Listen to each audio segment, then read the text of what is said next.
Welcome to the new version of Let's Talk About Real Estate podcast, the podcast for real estate agents everywhere.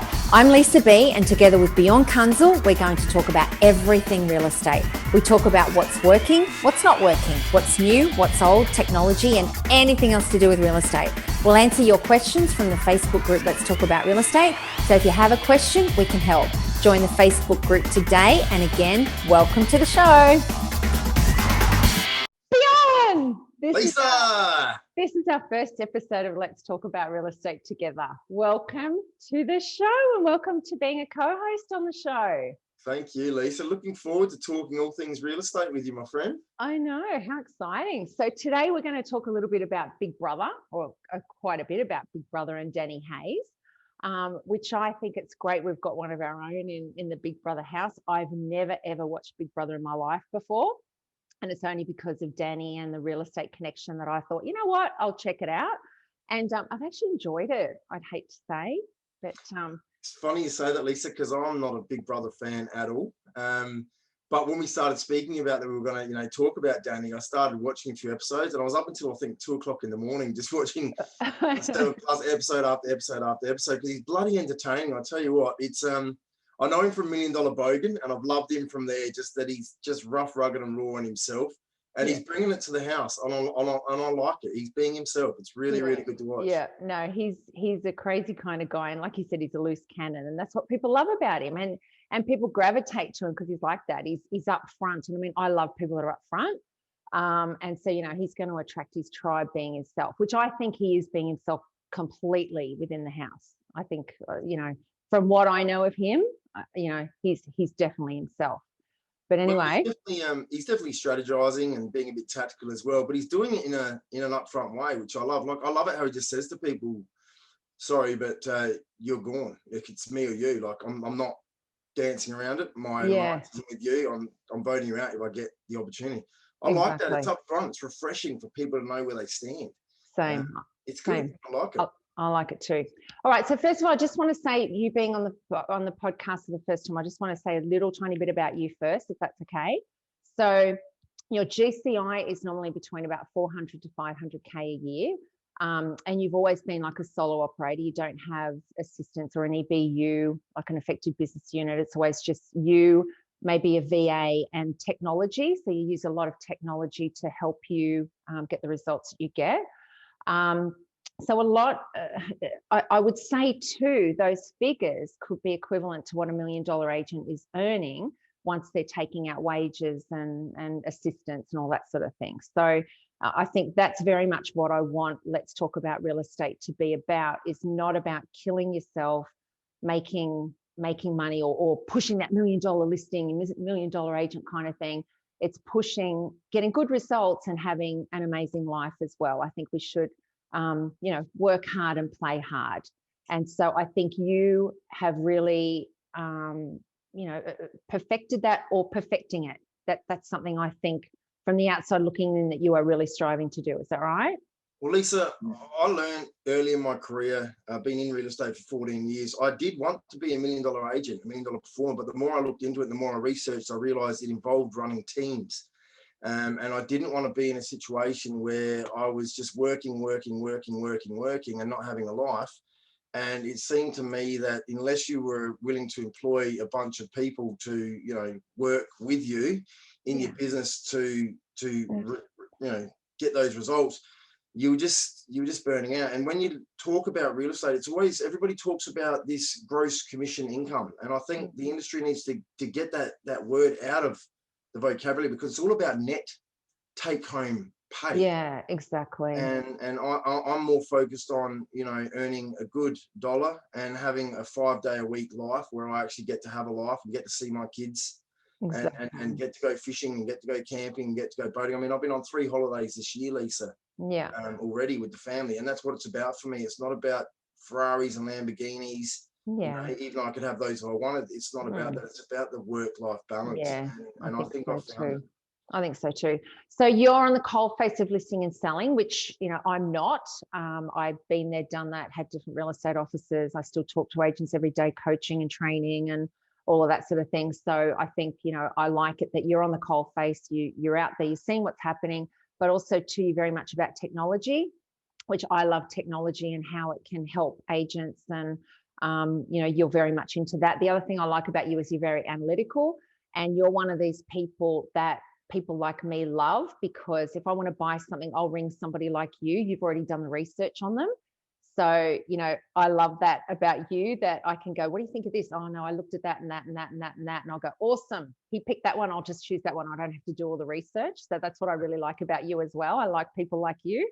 I think we've done quite a few interviews together. I think we actually can have conversations about things where we're not precious. Like if I say something and you go, I don't agree, that's what I want this to be about, and that's what Let's Talk About Real Estate's about. You don't have to necessarily agree. I think, you know, that you can say something and I go, I don't really agree, or I can say something you don't necessarily agree. So I think that's really important, that when we're talking about real estate and talking about things, that we have differing opinions and that we just don't agree with each other for the sake of it. I don't want that. I think the important thing as well, Lisa, is that you're coming from a training point of view and a background where you've been a business owner and a successful real estate agent yourself, but you're not actually an active real estate agent today. Yeah. Whereas I'm coming from an active real estate agent's point of view, but something that's very achievable for any real estate agent to achieve. I mean, my figures aren't huge, but I've tried to work smarter, not harder. And between what you've brought to the table with your training and what I've brought to the table with technology, and combining the both, we found good systems and good ways of having a good lifestyle and having a lot of fun along the way, and also helping lots of clients. Absolutely. And we'll unpack a lot of those things, a lot of that technology in the next coming weeks and months, and all that sort of thing, and a lot of the things that we do and a lot of the things that we train people on. So, and the other thing is that you're funny, but I'm funnier. So that's good too. Yeah. We'll have to wait and see about that, Lisa. Yeah. We'll let the crowd decide, shall we? So you used to do, like, what did they used to call you? Beat dog. Oh, geez, don't go there. Oh, we're getting back into my high school alias now. You used to do, what Lisa, was it? Beatboxing? There was a time back when I was 15, 16 years old that I was going to rapping. Is it the rapping? next biggest white rapper, you see. That was going to be me, and I went out and bought all this equipment and spent thousands of dollars getting into debt because I was going to be the latest DJ and the next Eminem and all this sort of stuff. It's actually before Eminem actually came out. And so all my friends used to call me Beat Dog because I'd always be busting rhymes and coming up with beats and things like that. So you might see a little bit of Beat Dog throughout this podcast. Okay, all right. Well, I'm going to put you totally on the spot now. Give us one about Big Brother or Danny Hayes. Oh, Big Brother and Danny Hayes, man, he's keeping it real. No matter what you think, he's in for the thrill. He's funny, he's fast, he's witty and nice, but watch out because he'll bite you in the bum if you cross him twice. There you go. That's just a little rhyme for you on the spot. That was actually really good, and that was honestly putting you on the spot. Okay, so we might have a few of those coming. All right, cool. Just if ever you want to launch into like a Beat Dog, is it Beat Dog? It's Beat Dog, Lisa. You just do it. Okay. Like if I'm talking about something and you think of one, just launch into it, right? Okay. I'll tell you what. If there's something that deserves a rhyme, I'll put it out there. All right. There we go. I think so. I think it'll be good. All right. Okay. So now to Big Brother. So Danny Hayes has had a successful real estate office, quite a few successful offices in Victoria. He's Hayes Winkle Real Estate with his business partner Michelle Winkle. He's got a YouTube channel called $1 Million Bogan where he rides Harley Davidsons where he shouldn't. So what do you think? I know you haven't watched a lot of the episodes, but who do you think is going to win? It's a tough one. They're sort of setting it up as if Danny Hayes is going to win, but also I've also known from the past that sometimes it's not the person that you expect. It's somebody that just comes up at the end that ends up winning. I mean, if you look at back when Fitzy was in the Big Brother house, he was probably the biggest character in the house, but he didn't actually win Big Brother, I don't think. I think he ended up runners-up or something like that. I never watched it before, but all I can see at the start, they were trying to put him on the back foot and put the others, so they're kind of hating the girls. And it looks like they now kind of get it that they're wanting people to not like Danny and SJ. And so it wouldn't surprise me. Like, I hope Danny wins. Like, I'm team Danny. I hope he does win.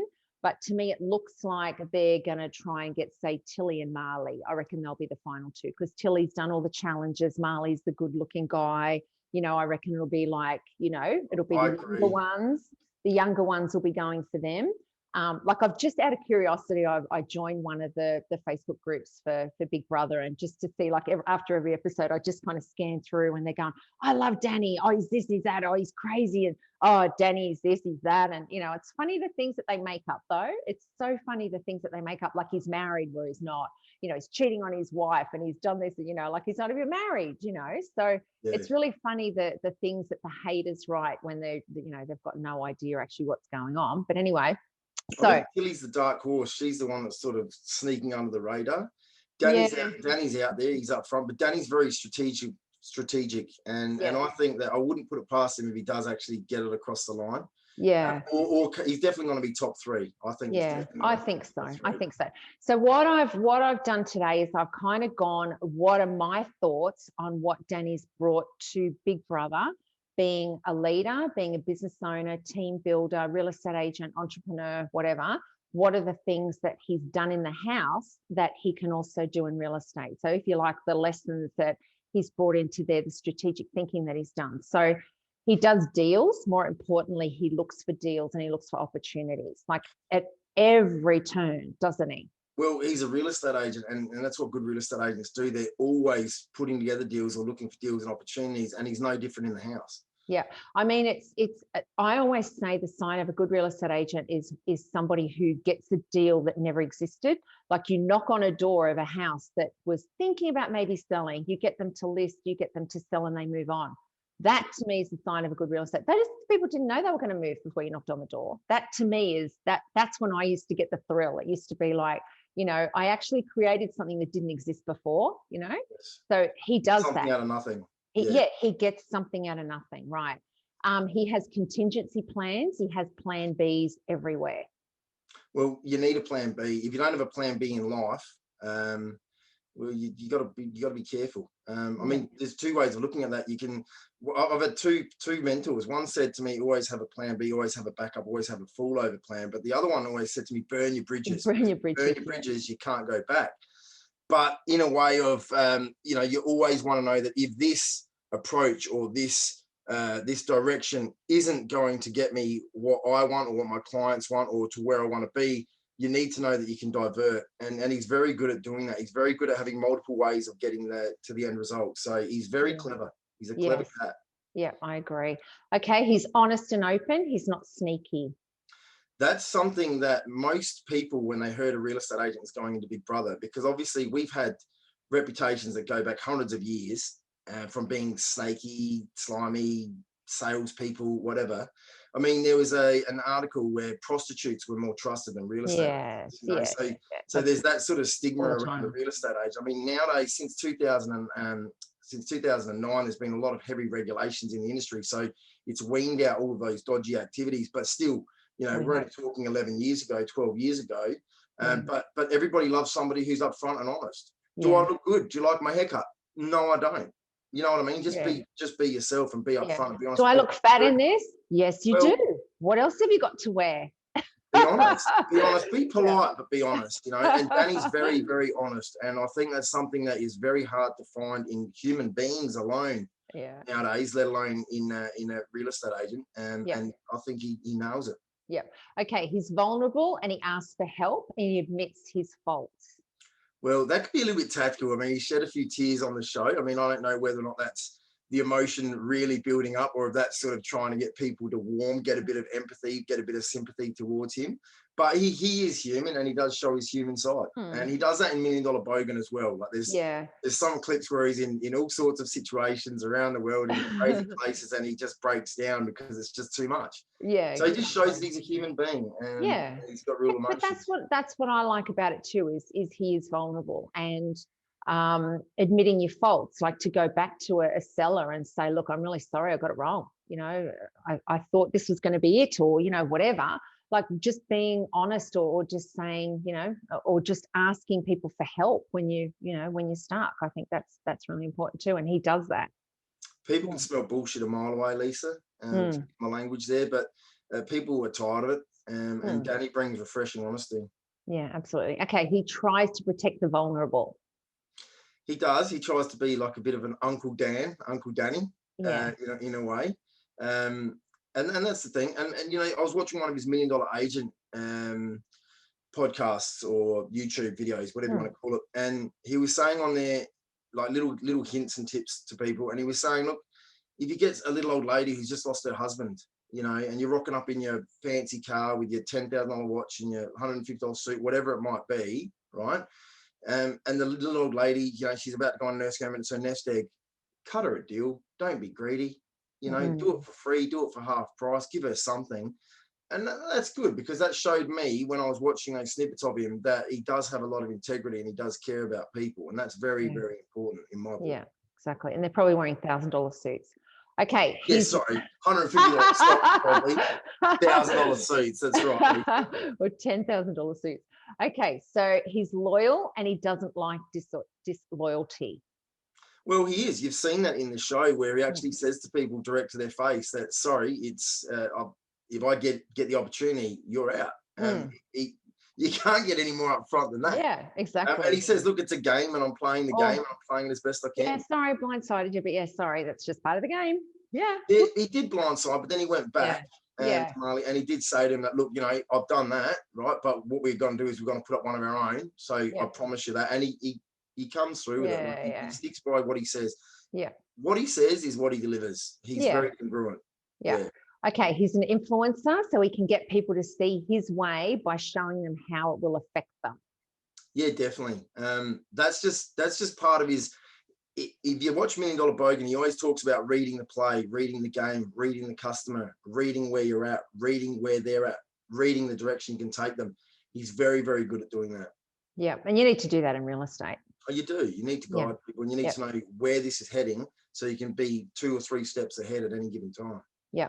Okay. So he uses whatever he has available to influence people. So even chocolate, you know, it's like whatever you've got, what have I got? You know, what have I got to help these people decide to, you know, to get the outcome that he wants? Lisa, sometimes in life you got to give a little bit of a bribe every now and then. You know what I mean? So he does. He uses the chocolates to get the people on the side. You know, it's just smart. It's just clever. It's give to receive. Was that The Godfather? Was that Russian? Lisa. Okay, all right. I wasn't sure if that was a Russian accent or The Godfather. Okay, awesome. All right.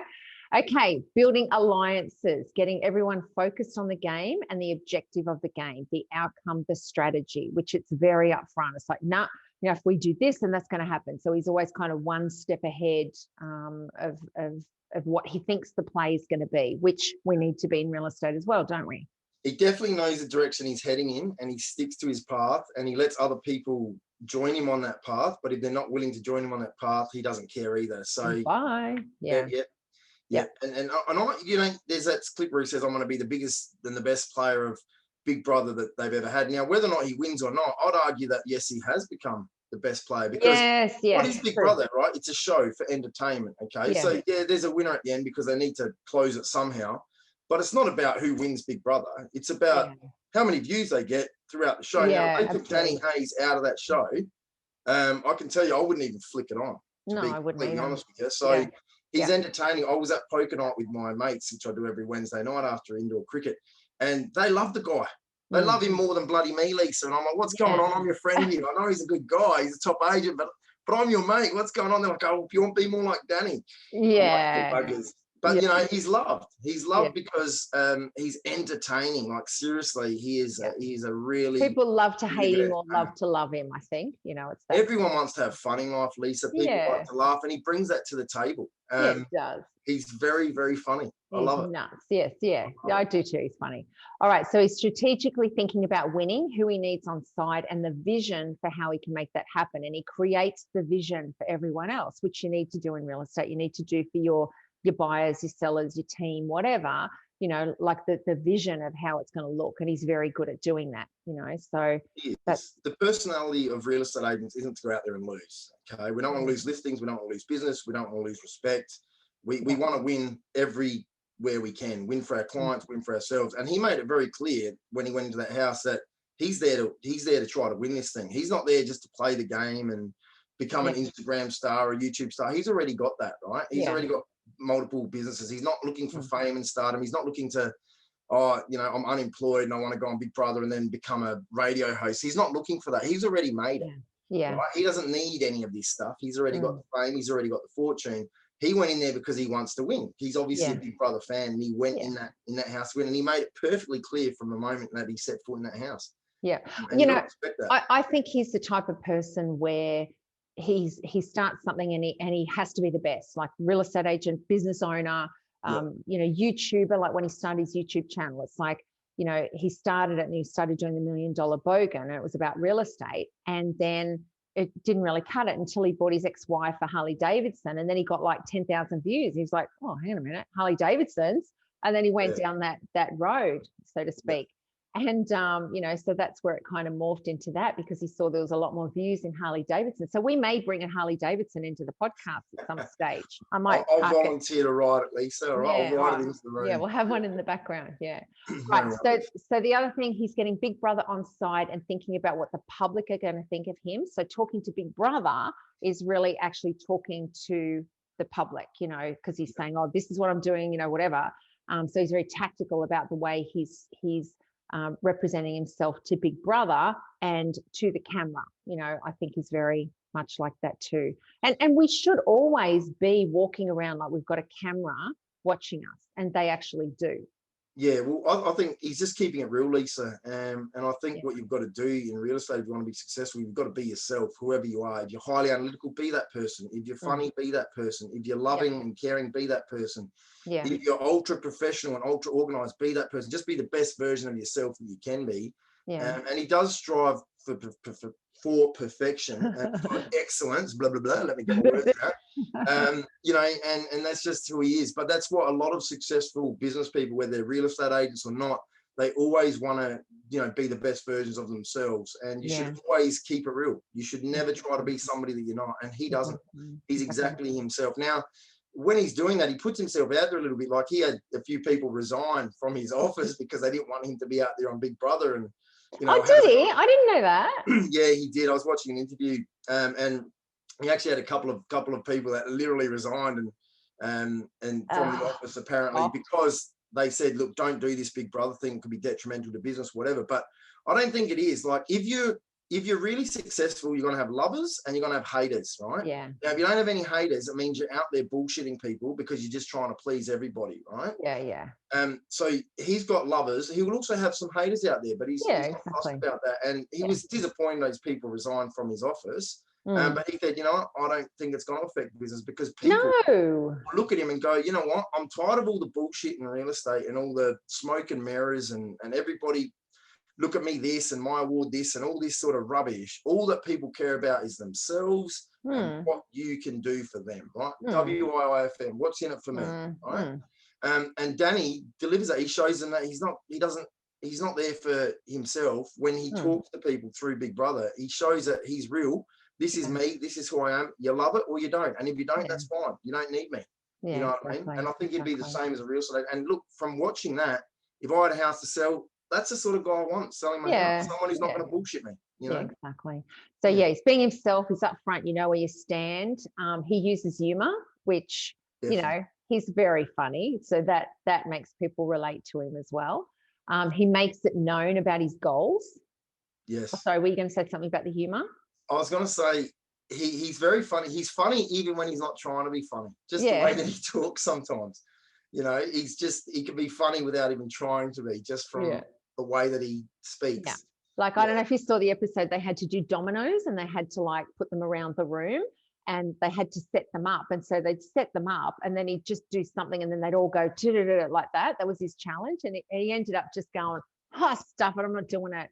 And just laid down. I'm not doing it. No, I don't care. I'm not doing it. It's like, you know. That one, but I was absolutely cacking it when he had that first alliance with that guy, the bloke, don't know his name, but he laughs a lot. And he was the one who he took down into the bunker to be safe. Oh, yeah, Ari or whatever. Yeah. And he was saying to him, hey, mate, we're going to do this. And he just starts laughing. And then he's talking to me saying, no, mate, seriously, we've got to do this. Like, you've got to trust me. We've got to do this. We're going to be safe. And the guy's laughing. He goes, oh, bloody hell, bugger, you're a bad choice, aren't you? Like, and I don't think he was trying to be funny, but it just cracked me up. It was just hilarious. He was just, the expression on his face, he's looking at him, he's like, oh, gee, I bloody chose the wrong person, haven't I? I But I know. don't think he was trying to be funny. I think he was actually saying, buddy, are you with me or are you? I know. What's going on here? But it just had me in stitches. Yeah, I love but it. that's it. Like people when they're up front like that, it actually makes me laugh because you go like, oh, you know, like sometimes it's some of those moments that you go, I can't believe they said that, or you know, it's just sometimes they've got no filter with, and I do it too. I've got no filter with what comes out. You know, you say it first and you think, oh, I probably shouldn't have said that, or your face pulls that face and you go like, you know, that's what I'm really bad at.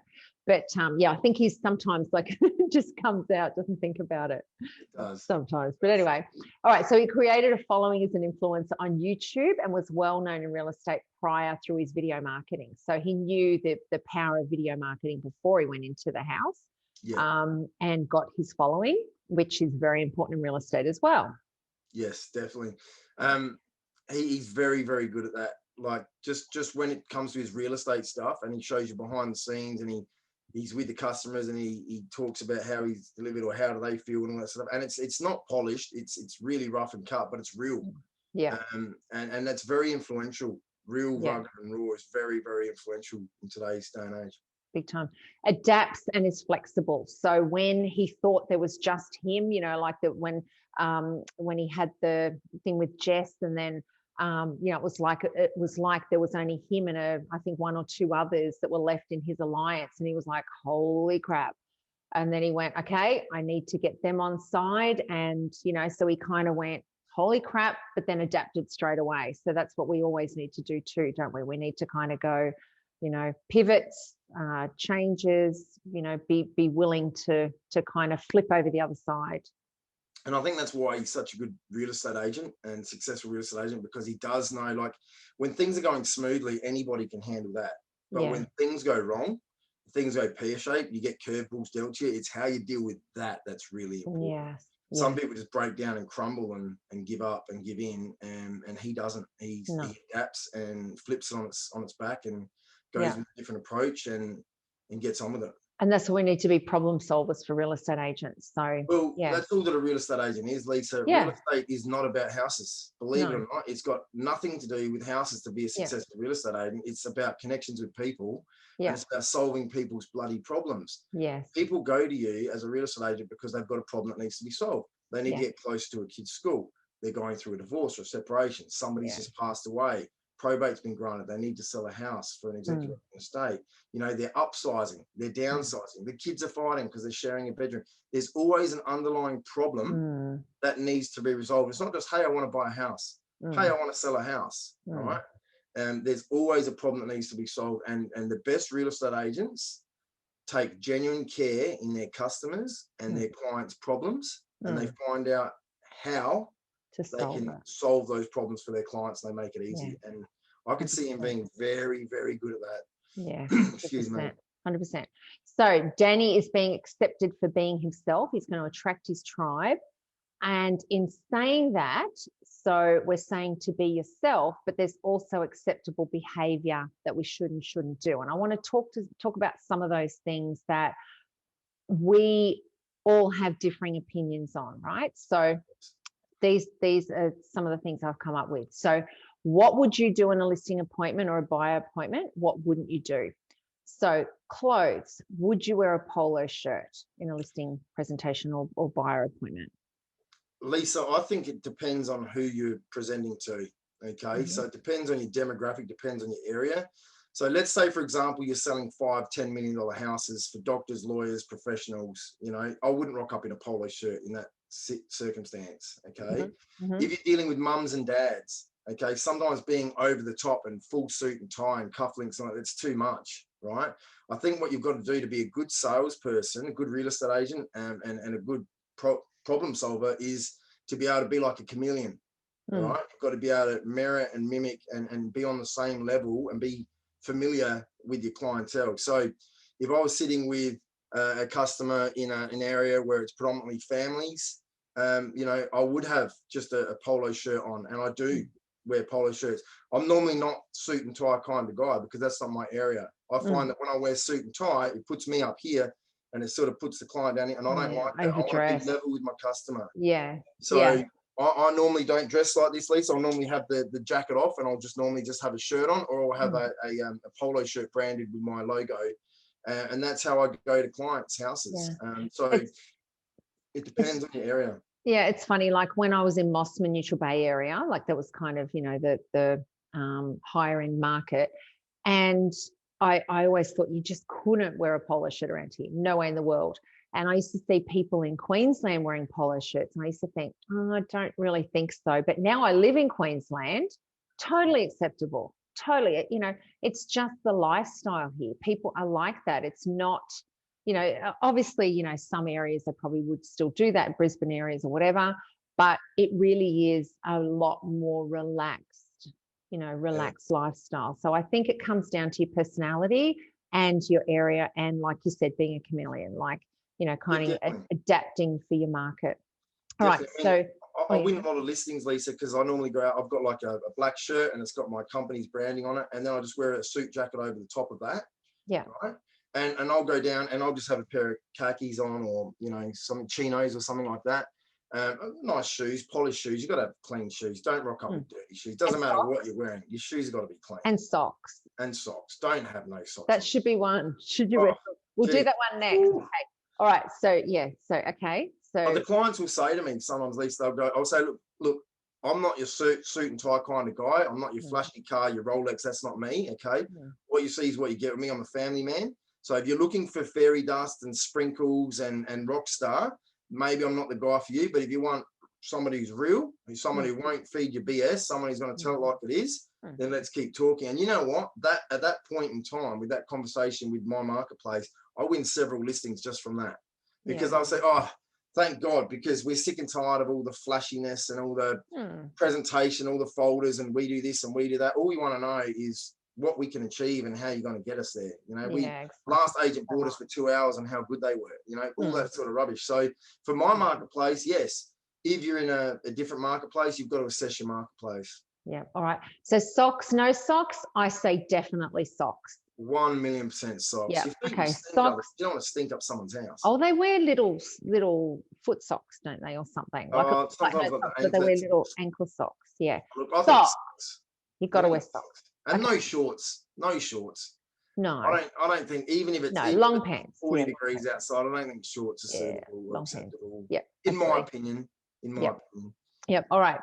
Bag the competition. Should you ever bag the competition? Never bag the competition. Okay. So if people say, you know, who else have you got coming out? Okay. Yep. No worries at all. If there's somebody that I know that doesn't get along with me, or that's a BS artist, or that I don't necessarily like, and they've mentioned 2 or 3 names, I'll say, yeah, so-and-so. Yep. Fantastic. Actually, I know them really well. Lovely people, great people. That other person, yep, fantastic, love them too. This is what I can do for you, and I'll just ignore the other one altogether. Yeah, I won't mention anything about that person. Yes. Unless they say to me, oh, what about so-and-so? And I'll go, oh, look, I'm not here to badmouth anybody or say anything negative about anybody, so I'd rather just not comment regarding them, if that's okay. And they read between the lines, but then they also respect you for not bagging your competition. Yeah, I think not bag them, but if there's somebody in your area that you know does not look after people, or is, you know, less than desirable, you know, ethically or whatever, then I would feel like I had to say something like that. You know, I would say, look, if you don't choose me, then I would really suggest this person. They're amazing as well. Well, I'll always come armed with video testimonials, okay? And I always say to people, look, you shouldn't believe any of us real estate agents that are standing in front of you, because we all want your business. Yeah. Okay? What you should go with is who you feel comfortable with, who you like, who you feel is going to be workable with you, which personality type suits your personality, and also somebody who can provide proof of what they've done. So there's several websites out there. Just Google all of us. There's Rate My Agent website where you can read customer reviews. There's Google reviews. There's realestate.com reviews. You can just Google any of our names and you'll see if anything negative comes up, and just take all of that research and information report, and, you know, go to my YouTube channel and you can see all of my video testimonials from my past clients. Yeah. And maybe ask the other agents, do they have YouTube channels as well? Do they have Facebook accounts that you can research? Just do a bit of research, guys. Spend 10 minutes researching who we are as agents. 100%. And don't take our word for it. Take other people's words for it. You know, has anyone done business with us that you know? Are we recommended? Are we referred? You know, just do your own homework, do your own research. That's what I'd say to them. But I definitely wouldn't try to bag any of the competitors. No. All right. Drink alcohol in the listing presentation.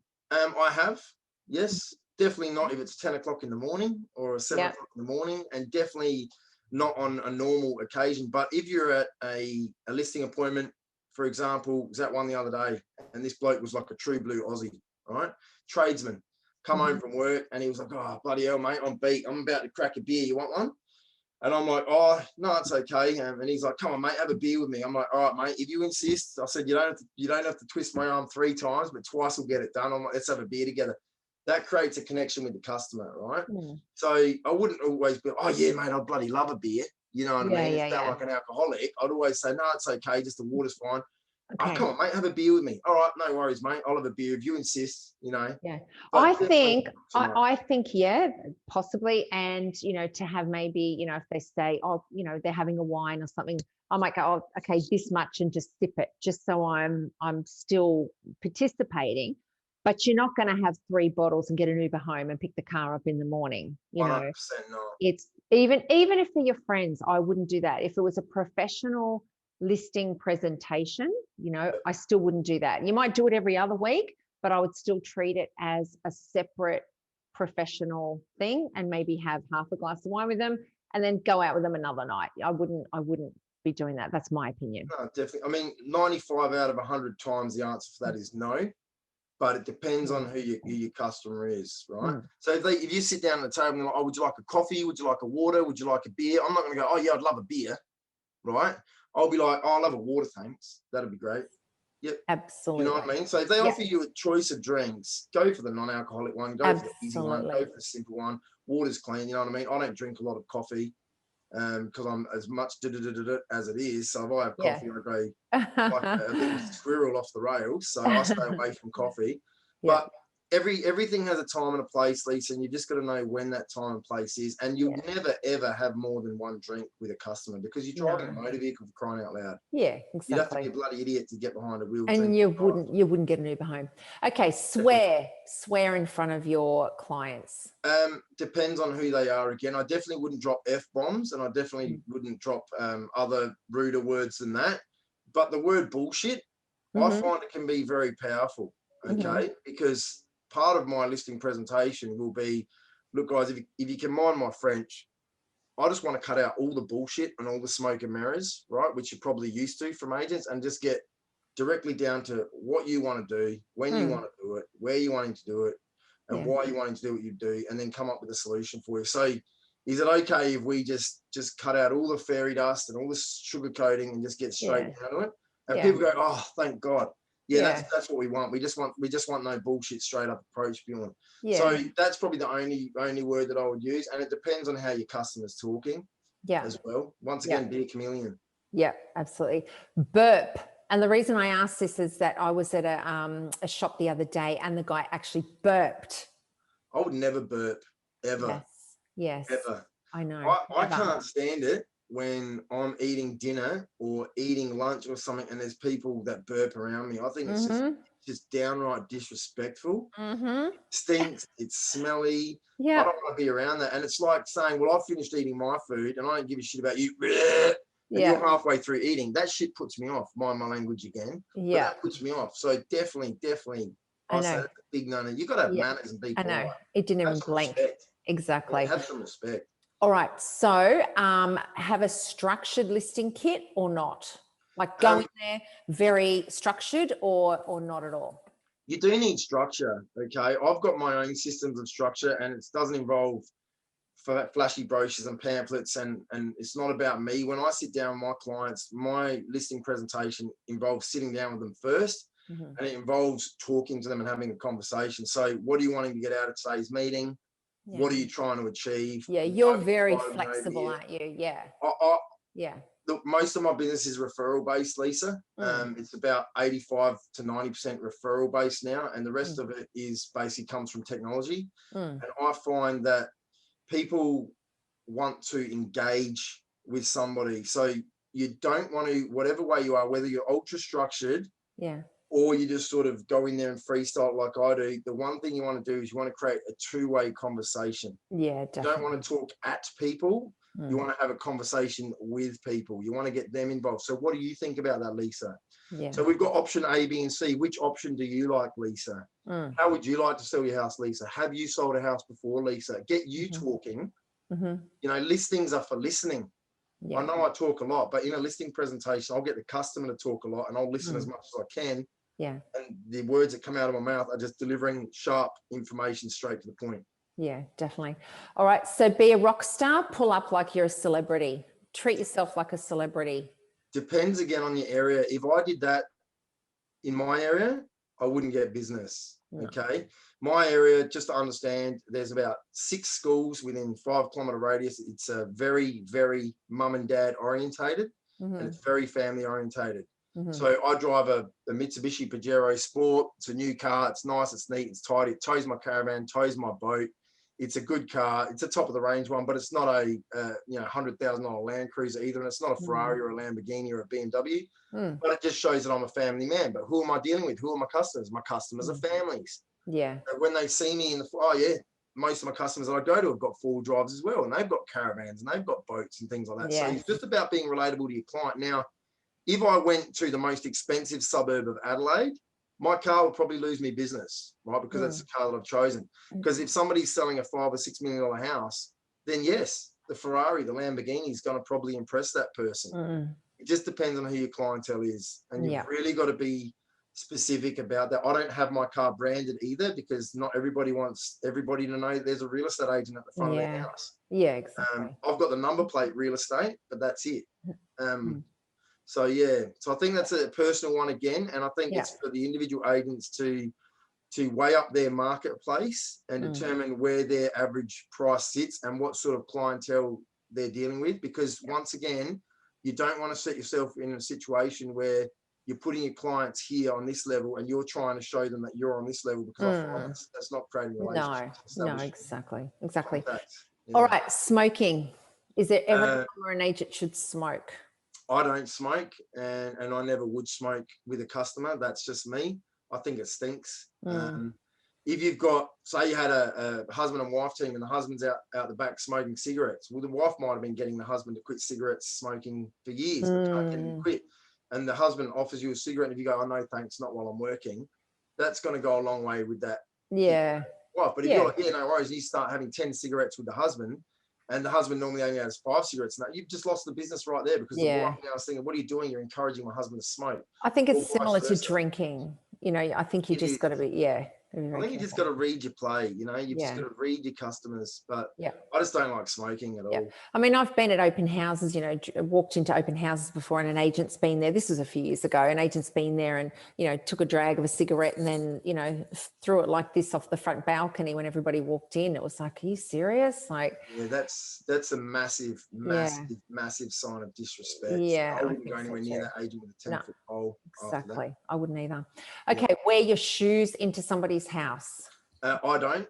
I don't either. No. I always take them off, but I grew up with taking my shoes off when you come inside, because when you bring your shoes inside, especially as a male as well, if you've been out and about throughout the day and you might have been to somewhere for lunch, to a restaurant, you know, where we go to the toilet, we stand up, Lisa. You can get a lot of dirty things on your feet, on your shoes. Oh.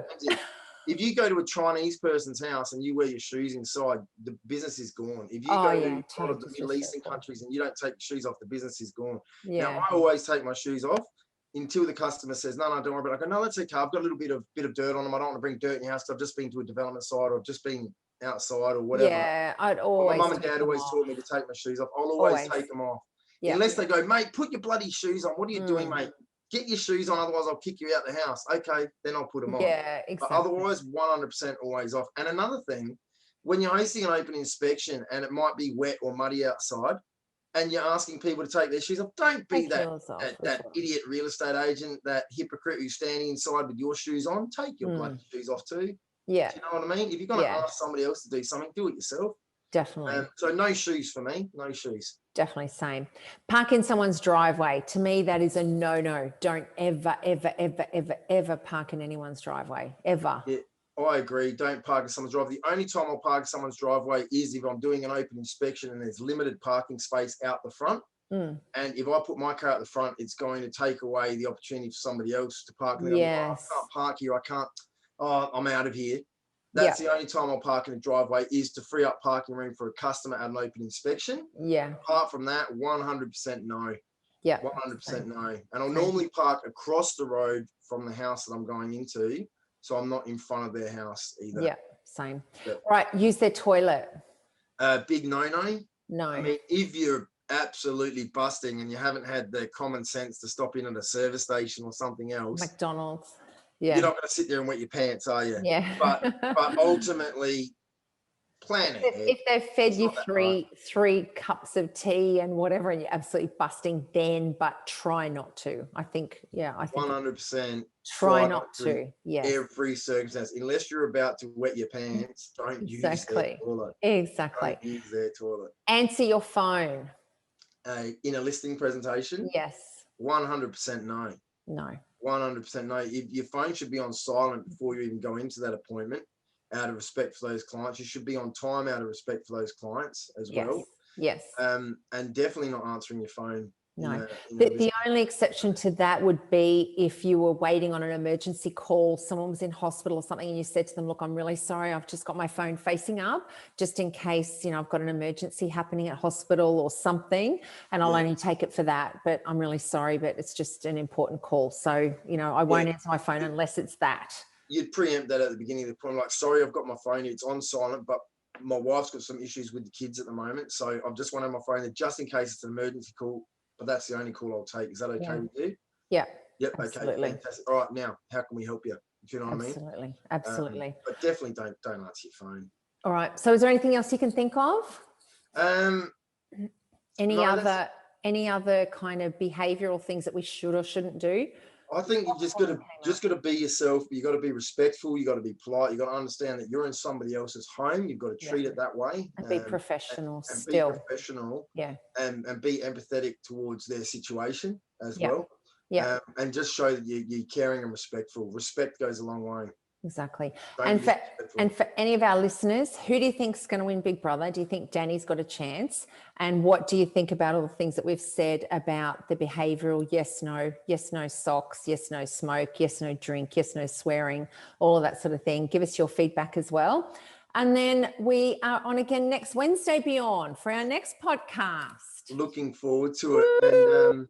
And looking forward to moving forward, Lisa. It's a pleasure to be working alongside you as your Robin Hood sidekick, or Batman and Robin, we should say. Fun. Looking forward to it, and looking forward to answering any questions that anybody has in the real estate community as well. Like I said, we don't know all the answers, but from a real estate agent's point of view and a trainer's point of view, we'll work through them together to give us as best answer we can. And we're not always right, we're not always wrong, and sometimes we'll agree to disagree. Exactly right. And I mean, I want to talk about controversial things. I want to talk about everything, and nothing's off limits. I think that's what we've got to talk about. Let's talk about real estate. That's what it's about. I don't want to kind of hide anything. I want to have an open discussion about things and what we think and all that sort of thing. So I think that's really important too. Definitely. All righty. Thank you. We'll see you next week. Thanks for listening, guys. See ya.